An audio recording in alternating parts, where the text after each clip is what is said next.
Hey everyone, welcome back to my YouTube channel.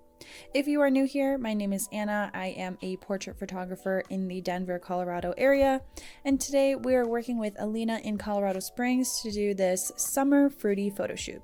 This concept was actually Aleena's idea. I was just along for the ride, and we had decided to do the photo shoot at Palmer Park in Colorado Springs because one, it is a very big park, and two, it has a lot of different locations or landscapes for the type of setting that we're looking for.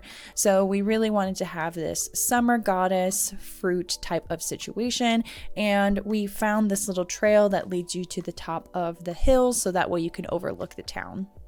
As always, I am shooting with my Sony a7 III along with the 85mm lens because I wanted to do a lot of portraits and get really good bokeh in the background. I then attached my transmitter on top of my camera, which connects to the Godox AD200 and has a softbox on top of it, which is standing on a light stand. Since it was still pretty bright outside, you have to keep in mind that if your flash has the ability to do high-speed sync, I would highly recommend doing it because I ran into an issue where 1/250 was not enough for me in order to have the light be bright enough on Aleena. So I went ahead and hit the high-speed sync on top of my transmitter and boosted up the shutter speed so that way we're able to get perfect lighting. The one thing that you're going to have to keep in mind when you're doing off-camera flash with high-speed sync is that the faster the shutter speed is going to be, the longer it's going to take for your flash to trigger. So I ended up finding this photo that looked great, but the problem was that it was super dark. So here's a couple things that I did to make it look awesome.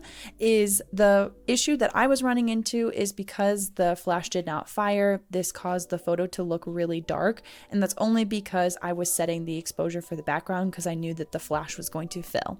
So essentially what you can do in Lightroom is go ahead and click on your subject and go ahead and increase the exposure. I did notice that with the edits that I was doing that Aleena tended to look a little more yellow than what actually was in person.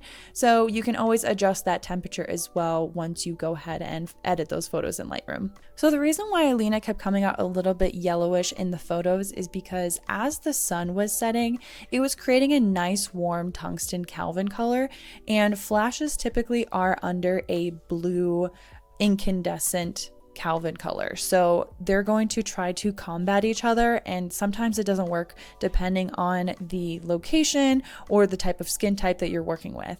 So a couple ways that you can combat that is having a color gel on top of your flash, and that will usually fix the problem depending on which color gel you have selected. Or if you know that it's going to be something that you can easily fix in Lightroom, you can go ahead and wait until the shoot is over and then go ahead and select your subject and change the temperature then. If you're interested in similar videos just like this, I have a video going over how to pose models who are working for the very first time, so that will be listed up here as well as in the description box below. But that is all that I have for you guys today. I hope you guys are staying safe, and I will see you guys in the next video.